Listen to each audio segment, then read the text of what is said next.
Hey Spartans, welcome to something a little bit different. We've decided we're going to try and experiment and break the book club out into its own special little sort of bonus episode.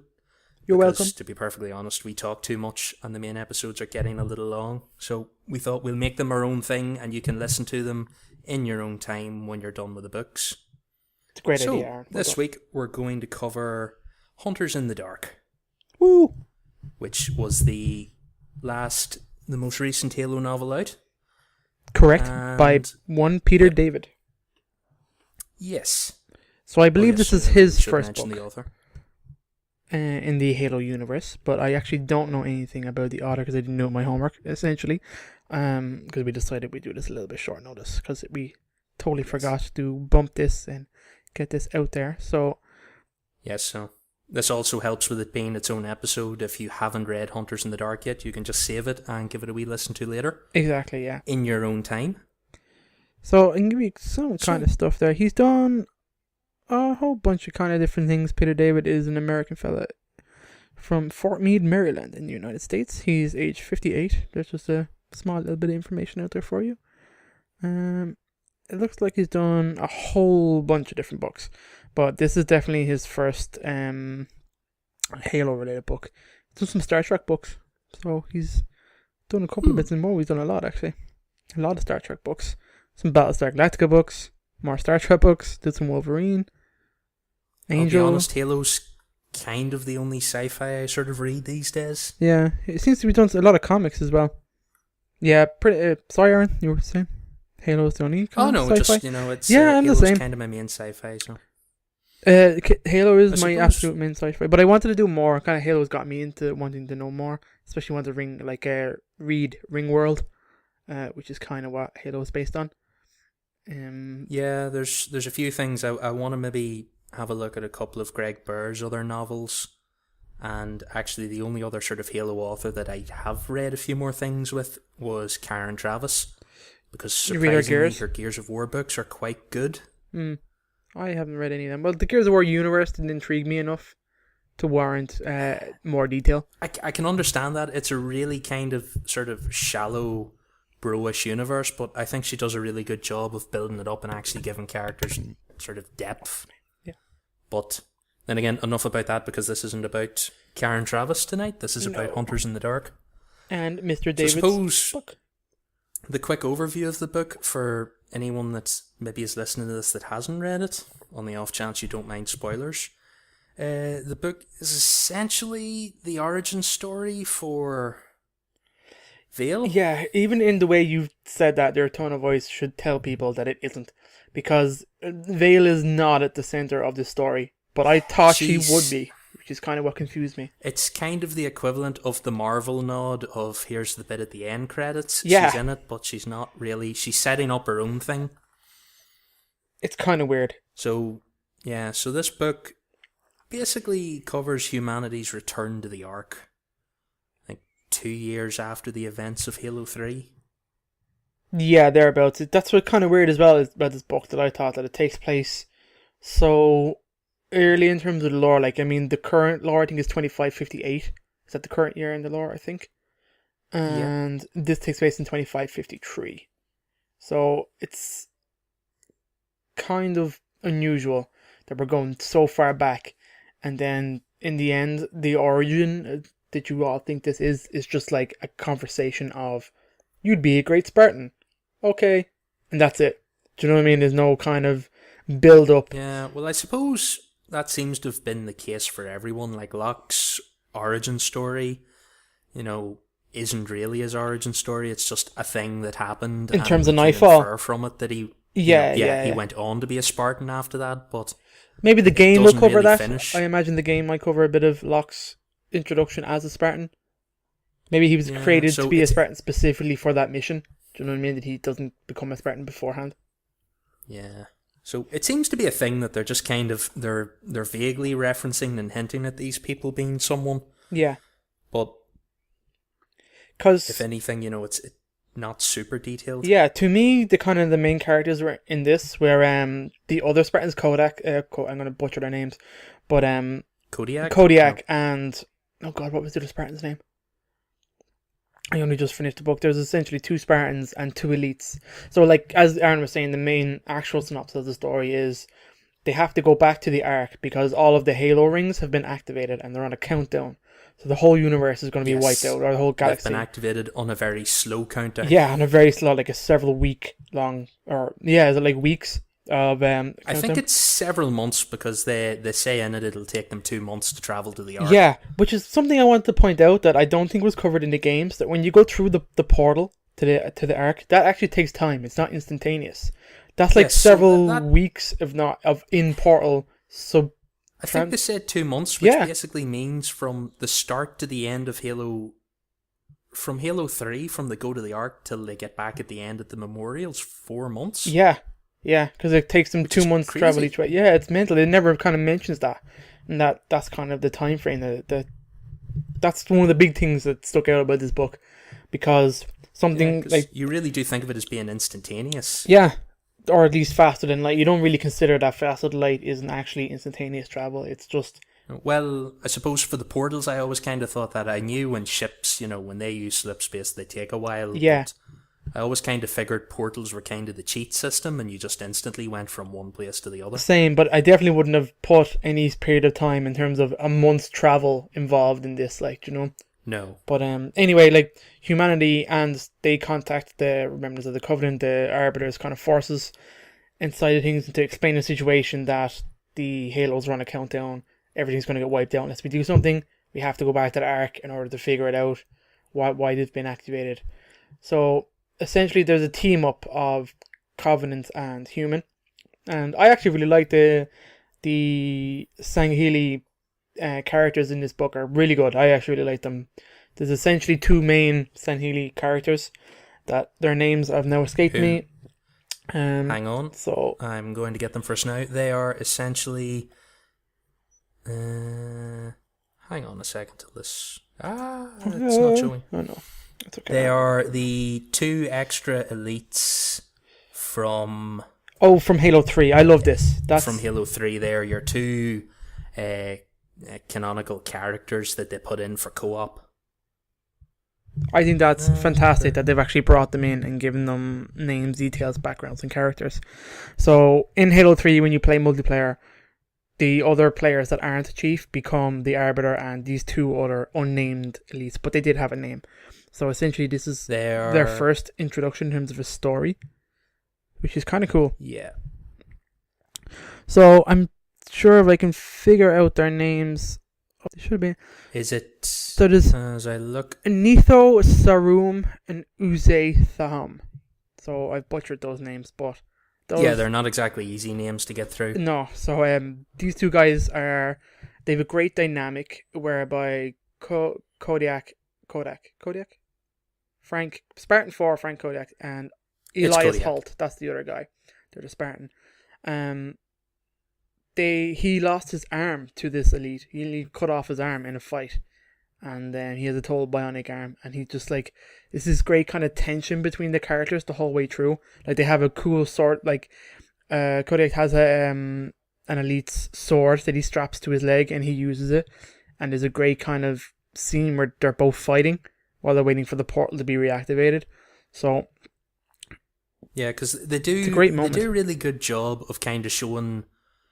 They really emphasize the grudge Kodiak has, but at the same time, you realize that the elite has absolutely no idea. Yeah, no, he doesn't. It was just another human he attacked. He lopped his arm off, and that was it. Yeah, and they mention it once or twice where he picks up on this Spartan being a little bit he thinks he's overly aggressive, but the elites find it hard to tell with humans what emotion they're really showing. So which is kind of... And it's just this... But the dynamics between them working cooperatively is what I really liked, and I really appreciate it. So at a later point, the story of Vale kind of comes into this, where she's this character who is totally and utterly enamored with the Covenant. She really, really has a crush on the Covenant. Finds them really interesting, specifically the Sangheli. She kind of has a bit of a thing for them, and she's kind of led her to push her. She'd become a bit of an outcast growing up because she didn't hate the Covenant the way everyone else hated the Covenant growing up.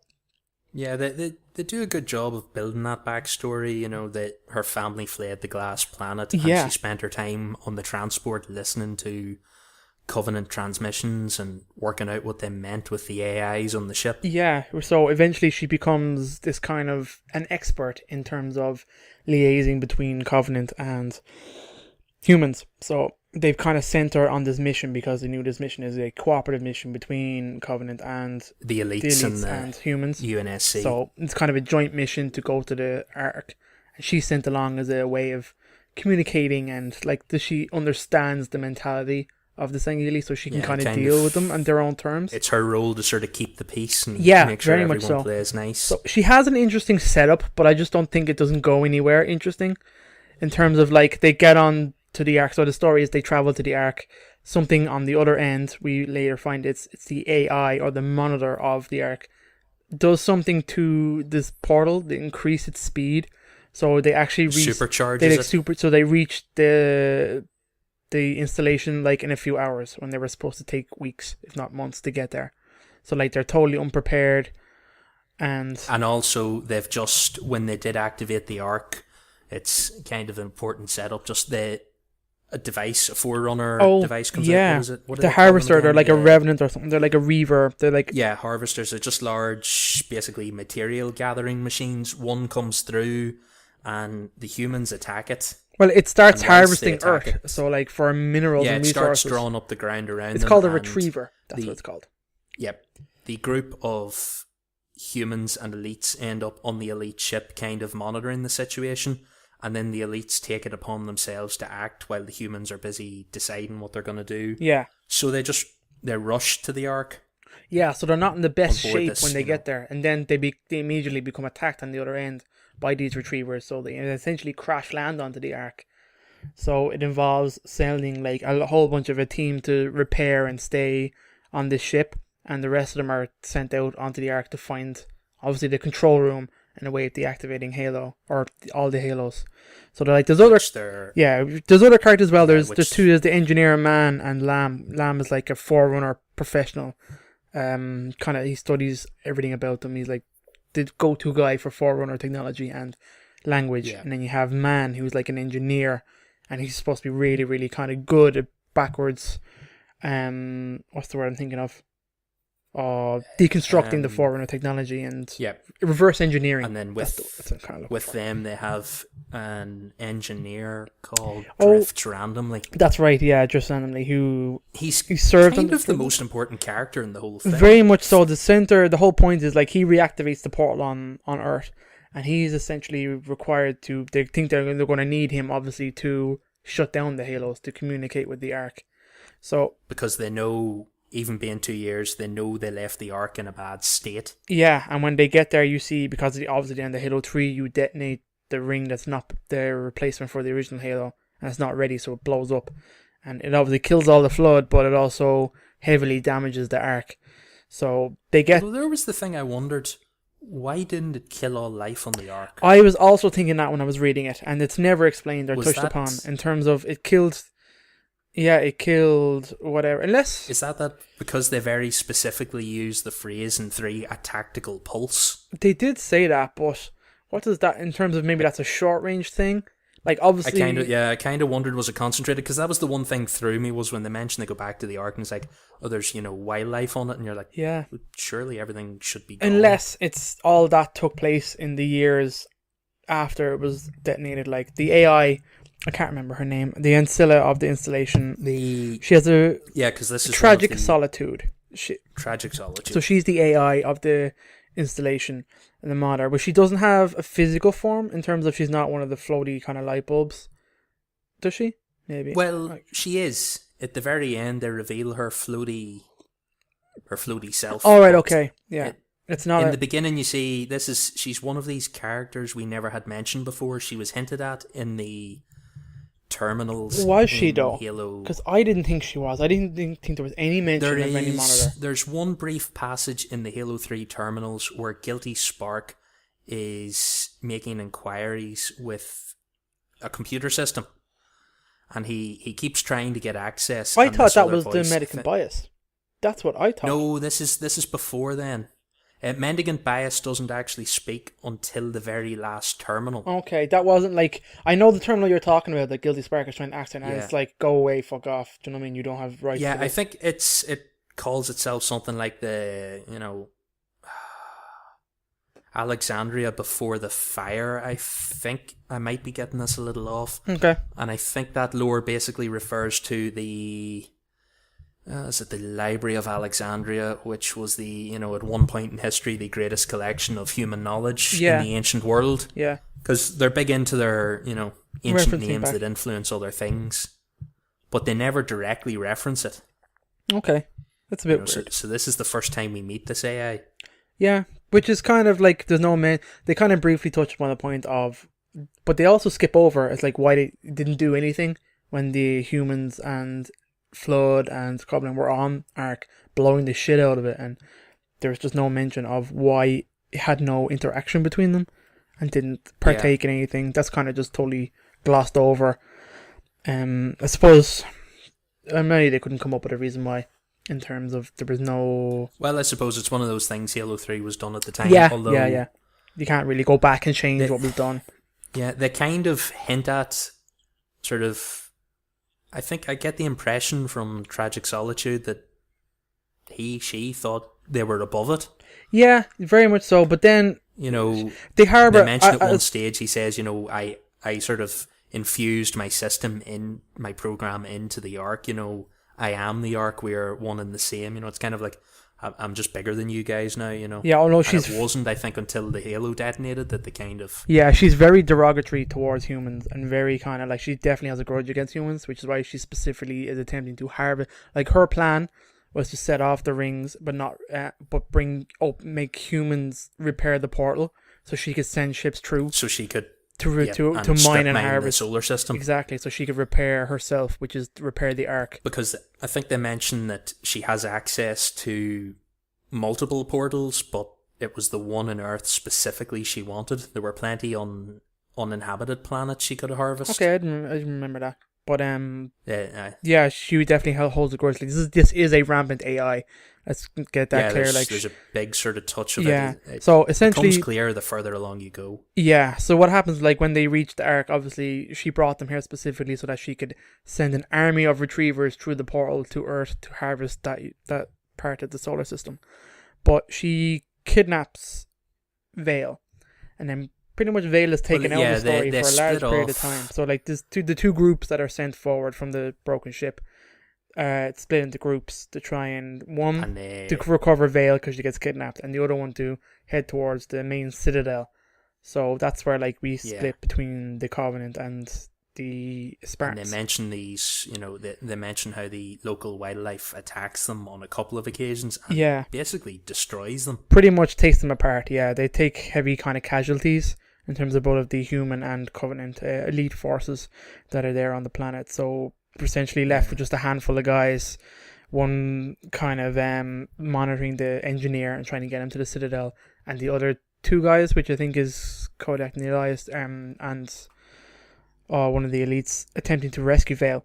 So they're kind of like, the AI is kind of bred genetic controls into the wildlife so that the AI can actually control and influence the wildlife on the Ark. So it actually has the blind wolves and the various kind of creatures working for it. Yeah, I forget their name, like the Yeti style sort of creatures. Yeah, like the big mammoth thing that they're riding at one stage is just kind of like carrying them through. Yeah, they do go into a lot of detail about sort of pretty awesome wildlife. At one stage there's a killer tree. Yeah, there's a weird killer tree thing. It's like trying to kill them with roots, and then there's like kind of pterodactyl kind of creatures. Like there's a lot going on the Ark in terms of the very hostile place and the environment anyway. And so essentially Vale is captured by the AI, so she becomes face to face and essentially spends the rest of the book talking this AI out of its actions, which is to destroy Earth and essentially humanity in the process.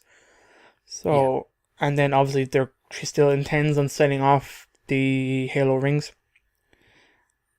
Yeah, she basically says, I'm going to reactivate them anyway and wipe the galaxy out because you've all had your chance. Yeah, you're too aggressive, you're too destructive, just look at everything you've done. Just start again. Exactly, yeah. So they kind of sees themselves as not finishing the Forerunner's mission in terms of reseeding the universe or the galaxy. And then I think, is this the first time, I didn't quite catch, was this the first mention of the Forerunner soldiers?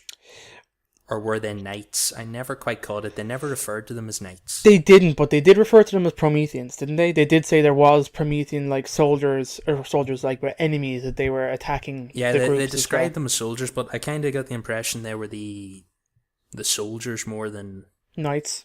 Knights. They do, yeah. They describe them in the same way. So essentially, they are the same thing. They are Prometheans, like they're human souls or whatnot.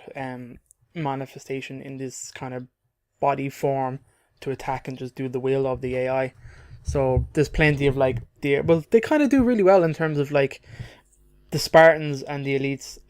This book does a great way of contrasting the two in terms of like the challenges they both reach and how they overcome them. In terms of like the elites are fairly heavy on the melee side of things, so the Spartans are always kind of switching out weapons and moving from like place to place.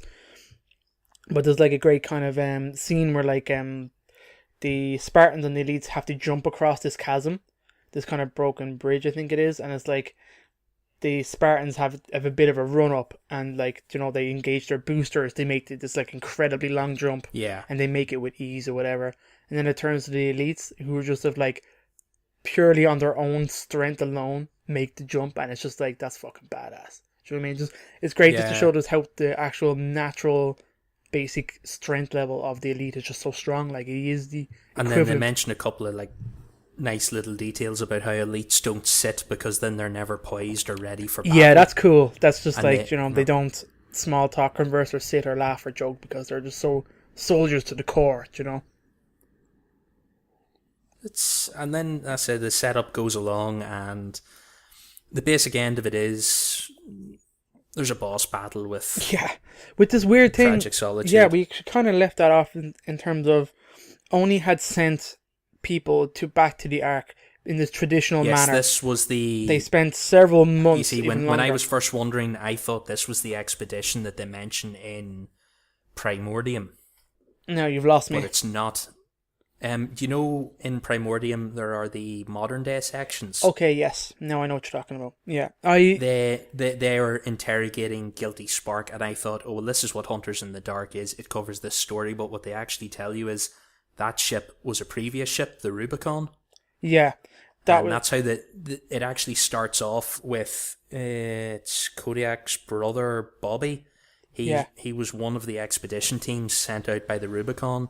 His team gets attacked by the Blind Wolves. He eventually crawls his way to a cave for safety, and then the AI Tragic Solitude picks him up and basically butchers him, does some horrible things to him. Does some pretty much really weird experimentations where he creates this kind of bastard form of life in terms of... Yeah, and then that first ship they mentioned, then it disappears back into slip space, so that's the one that was hijacked by what's left of Guilty Spark. Is that what happened? Okay, that totally makes sense now. That's kind of cool. Although they only mention in this book that it's one ship, and I think in Primordium they mention it's breaking away from the fleet, so I think it's just a minor detail they've got a little off. Alright, okay, I have to read that again. But that is cool. I like how that ties up together. That totally makes sense. Yep. And they just slogged it the old-fashioned way. They spent 10 months in slip space, I think they said. Yeah, they did. Yeah, that's what they did originally. So, what I think was kind of weird. Did you think the same as me at the start of this book, where they detail how Bobby pretty much gets destroyed and gets kidnapped? Were you thinking it was the flood, like that the voice he heard was the Gravemind, and that the kind of over the creatures and all this kind of stuff? That's what I thought. I wasn't sure if it was the flood or if it was Guilty Spark talking to them. I didn't think it was Guilty Spark just by the way it spoke, but I was like, is this like a Gravemind? Is this like... I don't know. Well, the way it spoke kind of didn't sound like the Gravemind. He's usually a bit more... Yeah, but this is kind of like it was asking the human to submit to my will, submit to my... But he was kind of flamboyant, Yeah. It's there's one line in it where he says, I can read your brain waves. You don't have to keep making that noise. Your own species wouldn't understand you because he's so injured at this stage, he's just coughing up blood, he can't actually talk. Yeah, and obviously the AI can read his brain in terms of the communication, it understands what he's Which thinking. Is a creepy new thing that they've just mentioned. Yeah, they've totally left that out. Monitors can read your mind and know what you're I won't. Well, they know what you're saying in your head. I don't know if they can read all your thoughts. Probably not. Probably surface thoughts, things that you speak out. They can kind of But interpret still, that. that's a creepy revelation. Absolutely. Absolutely. But yeah, there's just like the boss battle then is between Vale, who's trapped in this room with Tragic Solitude, and this kind of bastardized human creature thing that used to be machine hybrid, yeah. So it's this weird kind of fight then, and let's say the other Spartans and the elites are outside the room watching Vale fight, and it's just kind of this weird kind of thing. I don't know, it was very anticlimactic. It feels like it was kind of put in there to set Vale up as, here, look at her combat abilities, you know. But like, obviously she was just an only kind of liaison, like she wasn't a soldier per se, like, do you know what I mean? No. But it's kind of a weird thing, but anyway, suffice to say they succeed. They defeat, and then the engineer successfully, with the help of Bobby in the end? Yeah, Bobby kind of turns, he fights the actual Tragic Solitude in terms of she manages to get through to Bobby when she discovers who he is, to kind of talk him into half joining. Like, he just wants to die, so like he essentially sacrifices himself by throwing himself onto the monitor to kind of buy the rest of the people some time, because eventually what happens is, while this fight is going on, the engineer is in another part of the arc and eventually locks out and successfully deletes Tragic Solitude from the system, like kills the AI. And which leads on to my one big criticism with this book. Hit me up. The ending. Yeah, the ending was totally anticlimactic, and it was really rushed. I think someone involved put it best when they said it felt like they had a page count and they had to stick to it. Possibly. I mean, there's probably the deadlines for these books are probably quite tight in terms of getting them out this year. Yeah, because they wipe out Tragic Solitude. Drift randomly has control of the Ark and all its systems. They deactivate the Retrievers so that Earth's safe. Which, by the way, while all this is going on, they cover this massive battle on Earth where human ships are being wiped out of the sky one after the other. Again, there can't be that many ships. It seems like it's the biggest. I don't know if they'd ever say it, but it sounds like the biggest loss of ships since the Battle of Reach. Yeah, every human ship they could muster's there, and they're just being swatted out of the sky. Yeah, by these Retrievers. Like, I mean, there's a massive battle between the Retrievers and humans, so humans are holding their own. In the end, anyway, they deactivate all that. They save the day, and then it just gets to this weird ending of, everyone gets rescued, they walk outside, they shoot some blind wolves, which up until now were the biggest threat imaginable. Yeah. And suddenly, they pop a few caps in their ass and they carry on. Yeah. They find out that the Yetis are herbivores and aren't interested in them. I think it's essentially with the loss of the influence of the AI over the creatures, they're not as aggressive or as... on top of things, they're no longer attacking them, but it just feels like this really rushed, quick, everyone lived happily ever after sort of ending. Kind of, yeah. But I mean, they had to wrap it up really quick, so it was kind of like they get off the Ark, they get rescued, a ship comes through the portal again, and then they have to get back to the portal very quickly because it's about to collapse, because it's been whatever the AI did. Yeah, well, it does. I think they say they're not sure. I think they say at one point, like, they think it'll last weeks before it burns out. Is that what they did? Okay, I thought they actually. Because I think the very end of the book covers that Oni starts sending through teams of humans. They did say that, yeah. To basically establish a presence on the Ark. Yeah, so they're totally going to obviously have some kind of like, we're going back to the Ark again, I imagine. More stories will come out of there. Yeah, I think it has to. It's, whenever the Forerunners return... Yeah, like wherever the rest of them are, the Ark's the place they're going to go. Yeah, this book was grand and it was full of interesting little tidbits of information, but the strongest point of it wasn't Vale, which is what I thought it would be in terms of like, this would be Vale's origin story, in terms of it's just a story with Vale in it. Do you know what I mean? And then she's kind of at the end, there's a conversation between her and Hodak in terms of, I saw your fight moves in there, would you consider being a Spartan 4? She's like, oh, maybe. And then that's kind of it. So... Yeah, like it's her and Locke seem to have had the same sort of thing. Yeah. I don't know how Tanaka's gonna do with this, with her own arc now in escalations. Like, she seems like she'll be, although she's already. Is she Spartan yet? Wait. No, Tanaka's arc was the two. She's not in the final arc. So should she have? I have to double. She episode 17 and 18, the two that I've read have been Tanaka's story. So Yeah, she had her two then on the planet, so hers is the same again. It's kind of a story she was in, but it's not directly relevant. yeah. So maybe this is So the only one that's had something kind of relevant was Buck. yeah in terms of New Blood, but that's the You know, best one so far I think that's come out this year.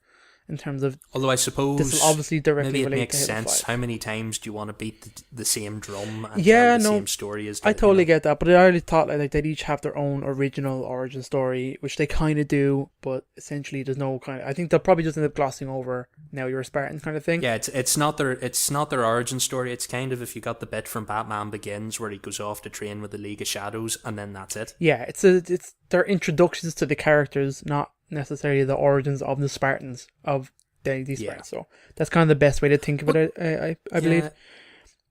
And I think it's not a bad book. I do think I suffered a little. I got myself a little too excited for it because I've wanted to know what happened in the arc for years. Yeah.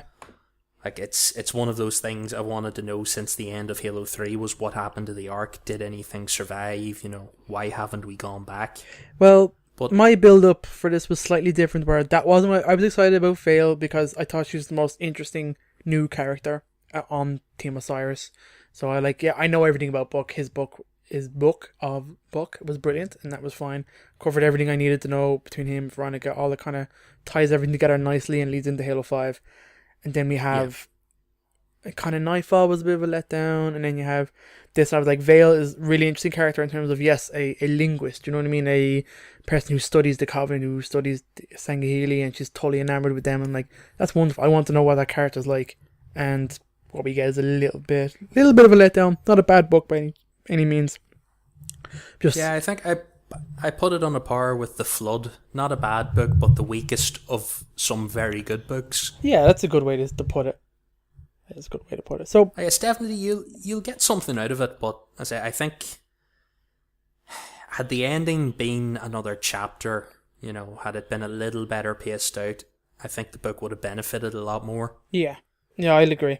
And I do think there's a few times where sections and scenes kind of drag on a little bit longer than they need to. Yeah, I think the whole travelling on the arc took a bit long.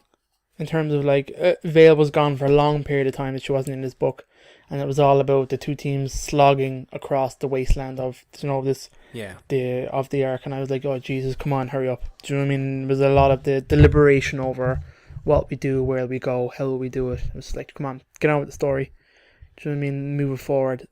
You're busy talking about this great walk across the arc, and then every so often it switchbacks to the chapter about frigates are falling from the sky and retrievers are crushing everything around them. You're like, no, I want to hear about this, or I want to hear about something else. Yeah, I mean that's another thing as well. I'm kind of sick to death of listening to humanity getting their asses kicked all the time. Do you know what I mean? I mean they have to have a breaking point in terms of Well, I suppose they kind of do, but they hold their own with the Covenant now, but no one's gonna hold their own against the Forerunners. That's very true. I mean, in terms of the situation was always kind bad. Of the point. Like the ultimate power in the galaxy is the Forerunners. Well, next to the Flood. Yeah, that's true. I mean, I like that it's a common enemy that brings them together. I mean, I liked that this was a story that had Covenant and humans side by side working cooperatively. I like the dynamic was very good.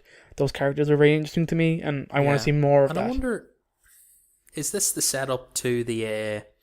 They referenced it in the lore before for Halo Online. What do they call that? The Anvil Project. The Anvil Project. I thought this was. I mean, this probably is the basis for it. The Anvil probably comes out of the success, we'll say, of this mission of these two guys working together. I mean, I think the elites, don't they talk to the Spartans and say, if you want to come visit my planet sometime, I'd like to show you. In the there's a little bit of an pleasant exchange of, there's a bit of admiration between them. Yeah, a grudging respect between the two groups, which is always nice to see. And I'm all about seeing Sanghelios working alongside Spartans and seeing how that works out. Because at some point down the line, it all kind of comes to, if you go by the timeline for, what is the anime series, the one with the Cortana's history? You're talking about the Halo Legends? Halo Legends, yeah. The Origins that started with... Halo Origins. Yeah. I think it's an Origins Part 2 where, I don't know how much they stick to that in the lore. I know Frankie and that have said a couple of times they do kind of try to keep to it, and some of it's real, some of it isn't. Yeah, but there's that one scene in it where human frigates and Forerunner cruisers are attacking Flood on a Forerunner planet together. Oh, sure, that's ancient history kind of stuff, like, as in before the Halo, obviously before the four. Well, that could. How does that work? I don't think it's the events of Halo 3. It looked a bit more. When you said Forerunner ships, do you mean Covenant ships? Oh no, sorry, Covenant ships. Yeah, oh, Covenant right, cruisers and human ships. Yeah, attacking these Forerunner cities with Flood, riddled through them. So I suppose at some point the elites and the humans are going to come together again. Yeah. Well, obviously when, let's say, the Covenant Civil War is still raging, do you know what I mean? They're very disheveled, very broken apart. Yeah, because they touch on that too with the Arbiter and... Yeah, he's in the book briefly. He's still dealing with assassins and rebels, and do you know what I mean? That's still... This is all heavy into the Karen Travis books as well, which details a lot of this kind of stuff. That's the reason why he's not on this mission. Yeah, pretty much. He can't leave his home planet because he knows that his presence is a stabilizing presence, and he needs to be there to hold the fucking ship down to bring this Sanghelios together. Yeah, kind of. If he leaves and comes back, there'd be nothing left to come back to, sort of exactly, thing. Exactly. Which totally makes sense. So, any kind of final thoughts on this? There's definitely lots of nice little nuggets in it. It just... Yeah. I think it suffers from a pacing issue. And just overall, if you're realistic going into this book, you'll probably really enjoy it. It's just because we had both built it up for different reasons. Do you know what I mean? So, I'm not being too hard on it. But it's really not a bad book. Like, I enjoyed The Flood, but... Exactly. We can go from there. So, any other final closing thoughts? I think we've kind of hit on everything. Yeah. I suppose the thing to mention is it's kind of a self-contained story because it doesn't really set anything up. Yeah, that's a good kind of way to think about it in terms of this isn't a must-read for Halo 5.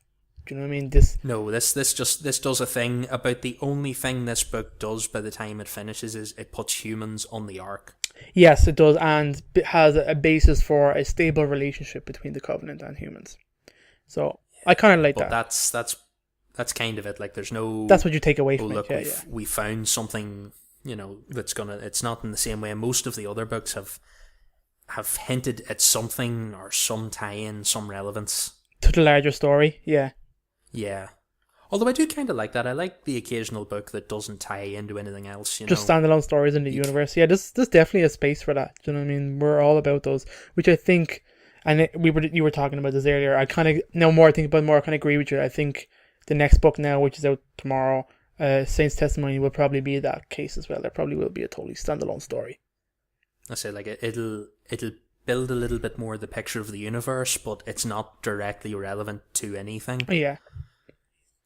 Well, which I kind of like, because I suppose otherwise we'd have to wait for and maybe a year to get like an Evolutions book again with more short stories in it. I kind of like that they can just drop them out now over the Exactly. year. I like how they're pacing them out as well. Do you know what I mean? That there's digital shorts coming out and there's different mediums. I mean, as we talked with Matt Forbeck previously before, the author of Hello, New Blood, that this is a great medium to get behind it. It allows for far more rapid turnaround in terms of production and getting stories out there. So that's kind of awesome. I'm delighted with that. I know Krista doesn't like it because she doesn't call them real books, but she can shut her face. And yeah, she's a bit snobby about that. Exactly. We don't have to worry about this because Krista doesn't listen to our shows. If they keep releasing short digital books like this, I'm gonna have to go and buy a Kindle. Yeah, how are you reading them at the moment? On my iPad, which isn't too bad, but I find you can only read for about half an hour before the backlight really starts to strain your eyes. Yeah. You pick up the cheapest Kindle now is probably about €60. Do you know what I mean? Or whatever, maybe £70, £60, £50. So yeah, they're all pretty cheap. Like, it's not too bad. But at the minute, I only own New Blood as a digital book. I usually buy my books paperback. The same. But I consume so much now. I'm kind of dabbling in both. I love my Kindle, but I'm all about real books. Real books. But anyway, we were dragging on again. Oh my god, this is almost the length of a show. And there's only two of us talking. This is awesome. Special bonus episode. So thank you very much, everybody. I hope you enjoyed our Halo Book Club. We have no idea what we'll do next month, but we'll come up with something and we'll let you know by the next show. There might be a digital short releasing tomorrow that we could cover for the end of next month. Very intriguing. Also a good idea, Aaron. Sure, why not? We'll have to investigate it. Yeah, it'll be us anyway. And we'll definitely have it read. I'll give out to Krista and make her read something because she's too busy drinking and getting drunk these days and having fun. Alright, so I guess we'll kind of leave it at that. So thanks very much, everybody. I hope you enjoyed myself and Aaron talking some stuff about some Halos. Leave us some feedback, leave us some reviews. Absolutely. Let us know what you think. Would you like us to keep doing these as their own standalone episodes? Absolutely, and hopefully going forward try and get some more people involved as well, so we'd really like that as well. So very much, everybody, leave us some feedback. Find us in the Facebook group, you know, the usual stuff. Halo Podcast Evolved. Search for us on iTunes, we're up there, as well as the website that we have as well, so by all means check that out. And I guess I kind of leave it at that. Aaron? Yeah, I think that's kind of everything. You get me on Twitter at PerpetualBigSC, and you'll get David on Twitter at ArnieD3. We also have a Podcast Evolved Twitter. We should probably bump that as well. So yes, at Podcast Evolved, we're also there as well. So a bunch of us kind of keep an eye on that account every now and again. So with that, I will tweet out some cool stuff. We do. We have some great friends amongst the Halo community. So everybody, we'll leave it at that. So thank you very much. Evolved. Yep, evolved.